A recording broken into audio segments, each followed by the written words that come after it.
सुनिए, 4 प्रकार के लोग होते हैं।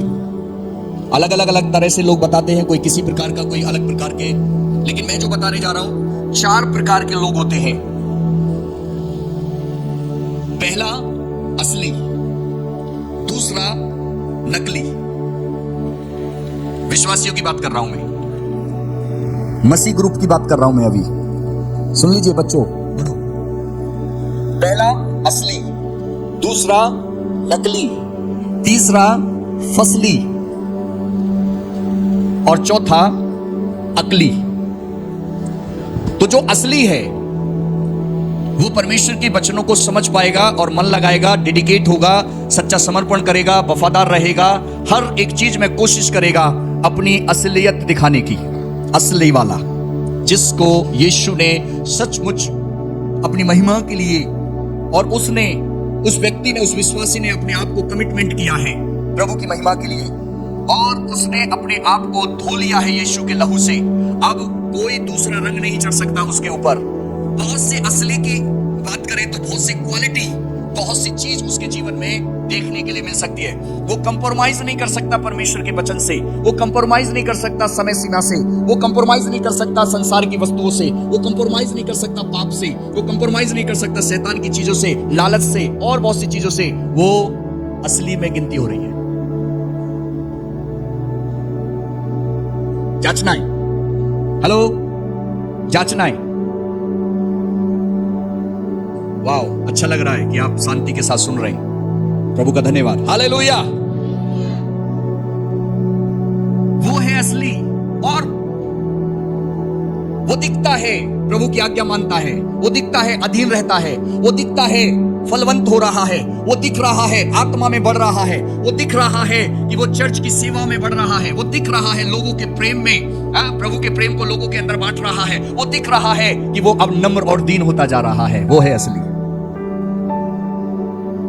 या असलियत में चलने की कोशिश कर रहा है वो। आमीन। और नकली की अगर हम बात करते हैं तो इसका अपोजिट है, उल्टा है।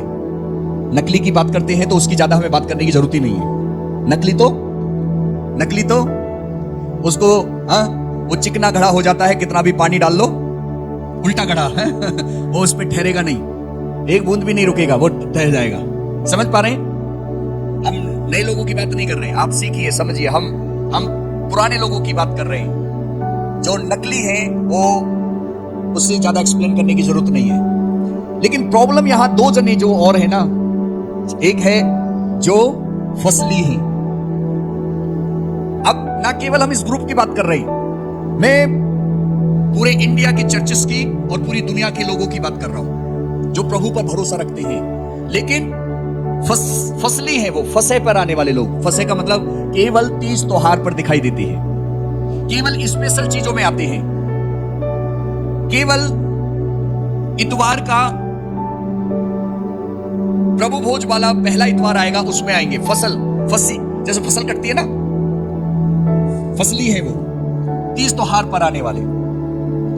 और चौथा वो है अकली। अकल में, अपनी अकल के सामने किसी की नहीं चल सकती, परमेश्वर की भी नहीं चल सकती। परमेश्वर का वचन क्या कह रहा है? ये थोड़ी है मैं जो कह रहा हूं वो है, वो अकल, अपनी अकल को रखना। तो उनसे तो कोई जीत ही नहीं सकता। ठीक है, इस तरह के कुछ लोग हैं, इस तरह के कुछ लोग स्वभाव के पाए जाते हैं। और बाइबल फिर उसका अगर हम गहराई से एक एग्जाम्पल देखते हैं, वो एग्जाम्पल है कि प्रभु का वचन बीज के समान है, और बीज बोने वाला प्रभु का दास हो सकता है, जैसे यीशु मसीह ने बोया लोगों के बीच में। आज मैं प्रभु के बीज को अगर बो रहा हूं तो ये बीज ऐसी भूमि पर गिरेगा, वो भी 4 प्रकार की भूमि है। वचन कहता है इस बात को, 4 प्रकार के लोग हैं, अर्थात उनके हृदय 4 प्रकार के ग्रुप में 4 प्रकार के हृदय पाए जाते हैं। तो पहला जो हृदय है वो वचन बताता है कि वो रास्ते पर बोया गया बीज के समान है, कि बीज बोया जाता है और चिड़िया आकर, अर्थात शैतान आकर उस बीज को क्या कर लेता है? चुरा लेता है, और वो फलवंत की तो बात ही छोड़ दीजिए, उगेगा ही नहीं। तो एक व्यक्ति ऐसा मन लेके बैठता है चर्च में एक बेटी एक बेटा ऐसा समूह में बैठा रहता है कि वो प्रेजेंट में तो है लेकिन आत्मा में एब्सेंट है, आत्मा में है ही नहीं, वो दुनियादारी में है, वो फोन में घुसा पड़ा है, वो विचारों में घुसा पड़ा है, वो संसारिक चीजों में घुसा पड़ा है। याद रखें, वो शैतान के कब्जे में है। और फिर आ जाइए, दूसरा, पथरीली भूमि पर बीज गिरा, अर्थात पत्थर वाला हृदय बना रहता है। वो थोड़ी देर के लिए तो दिखाई देता है उगा, लेकिन फिर धूप लगी, सूरज की धूप लगी और वो जल्दी मुरझा गया क्योंकि जड़ नहीं पकड़ पाया। तो कुछ विश्वासी, कुछ ऐसे लोग होते हैं कि वो मजबूताई के साथ नहीं चल पाते, कुछ दिन चलते हैं, कुछ महीने, कुछ साल, और फलवंत नहीं हो पाते, वो सूख जाते हैं, धूप निकलती। कुछ उनके जीवन में मुसीबत आ गई, कुछ ऐसी बात आ गई, कुछ ऐसा चीज हो गई, उनकी प्रार्थना नहीं सुनी गई, कुछ वफादारी के साथ नहीं चल पाए और उनकी इच्छा पूरी नहीं हो पाई और वो जल्दी से बैकस्लाइड हो गए। वो ऐसे बीज के समान है, ऐसा हृदय रखा है कि बीज तो बोया गया लेकिन पत्थर रूपी, थोड़ी देर जल्दी उगा लेकिन पत्थर तो नीचे है, जड़ ना पकड़ने के कारण वो सूख गया। और तीसरा, ये बड़ा खतरनाक है, तीसरा बीज वहां पर बोया गया, ऐसा हृदय बना रहता है जिसमें झाड़ी है, कटीली झाड़ी है, और कटीली झाड़ी में बोया गया वो बीज इस बात को दर्शाता है कि एक व्यक्ति वचन को तो सुनता है, बड़े आनंद के साथ स्वीकार करता है और वो चलने की कोशिश करता है, लेकिन दुनियादारी के झंझटों में फंसकर, धन का धोखा, चिंता की बातें आकर वो वचन को दबा देती है और वो निष्फल हो जाता है, वो फलवंत नहीं हो पाता। ये ऐसा व्यक्ति है कि वो संसार में घिरा रहता है, फंसा रहता है, नाना प्रकार की चीजों से अपने आप को वो उलझा के रखता है, लालच आ जाता है, नाना प्रकार का चिंता का विषय बन जाता है और वो झाड़ी, उसे चिंता रूपी झाड़ी, संसारिक रूपी झाड़ी उसे दबा के रखती है, वो निष्फल हो जाता है, फल नहीं लेके आ पाता। तो दुनिया में ये 3 प्रकार के मसीह लोग पाए जाते हैं और बड़े खतरनाक रीति से शैतान उन्हें इस्तेमाल कर रहा है, कहीं ना कहीं पकड़ रहा है शैतान उन्हें।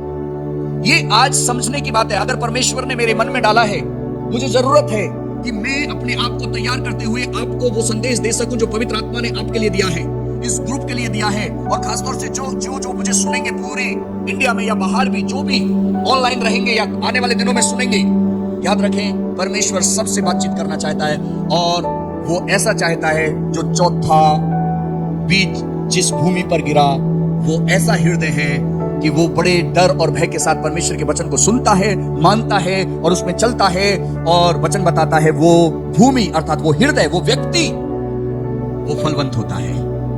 और कितना फल लेके आता है? कोई 30 गुना, कोई 60 गुना, कोई 100 गुना। जिसके कान हो वो सुन ले आत्मा चर्च से क्या कहता है। हालेलुया।